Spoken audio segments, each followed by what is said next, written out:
right, what's up, everybody? Chris Gallo, Flip and Hold Funding Realty Solutions, talking about the hard money division of the company today, the private lending division of the company today. With this segment, we're doing 5 tips on getting approved by hard money lenders such as us. We've gone through kind of a quick intro about who Flip and Hold is, what hard money is, who uses it, who doesn't. In this segment, we're going to talk about what the hard money lenders look for. All right, so let's get into what we actually look for when we're doing a loan. And here comes the first tip. Tip number 1, have a clear exit strategy. And tip number 1A, have multiple exit strategies, right? The first thing a lender wants to know is how you're going to pay them back, right? And that's no different for us. Is it a flip? Is it a hold and refi? Is it a sale after a subdivision? Is it a bridge loan? What is your exit strategy? And if your first exit strategy fails, do you have a second exit strategy? That's how we manage risk, and that's how we determine if the loan's going to be a good loan for us or not. Whatever your plan is, make sure it's realistic and backed by market data. A clear, verifiable exit strategy or 2 exit strategies builds trust and gets you funded faster. Okay, so that's tip number 1. Tip number 2 on how to get approved by a hard money lender.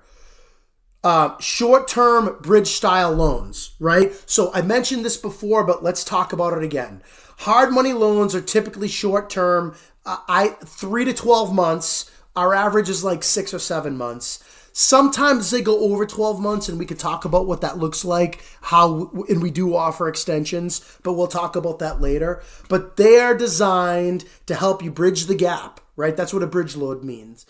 Finish your project and move on to the next deal. They're not permanent financing. If the deal is a permanent financing deal, we're not the right lender for you. We're gonna cost too much money, and it's not what we're set up for. We make money when we turn our money. So when you pay me off and I can reloan the money out again, that's how we make money. Okay? So that's tip number 2. Understand the term. It's a short-term loan. Okay? Tip number 3, credit habits matter. Okay? Not necessarily credit score, but I did say we do have minimum credit score. We do look at credit, but credit habits matter, right? Your credit habits matter more than your score, and I'll tell you why. Lenders want to see that you pay people back. Okay, that's the biggest thing. If you've ever had late payments or a foreclosure, be ready to explain them. We understand stuff happens. We're humans, right? We've made mistakes too, but we need to be able to talk through those. There needs to be a story. So I'm not necessarily worried about the credit score. I'm worried about the credit habits. I want to see that you're paying people back on time. If there was an issue at some point, I want to know that it was resolved. You took steps to make sure that the lender or whoever, utility companies, were made whole. That's the stuff I'm looking for. Okay? We're not, again, looking for perfection. We're looking for reliability. Okay? So that was tip number 3. Credit habits matter. Okay? Tip number 4, okay? Keep your loan to value low, all right? So hard money lenders usually lend up to, typically it's 70%, or sometimes we lend up to more.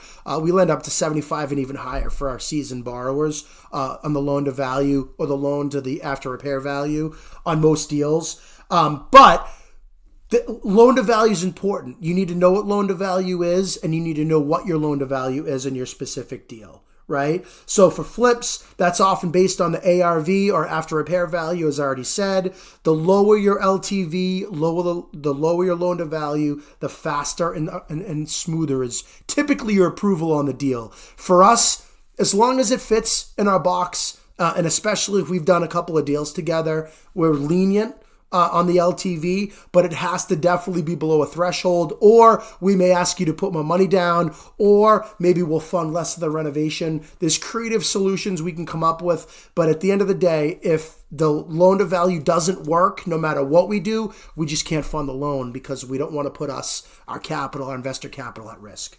Okay? Last tip real quick is move fast and finish strong. That's a great tip. Okay? Timing matters. I don't want to see that you're stalling and delaying. You've got all these projects going on and this thing's sitting there for 6 or 9 months and you haven't touched it. That is one good way to assure that I'm not going to give you an extension.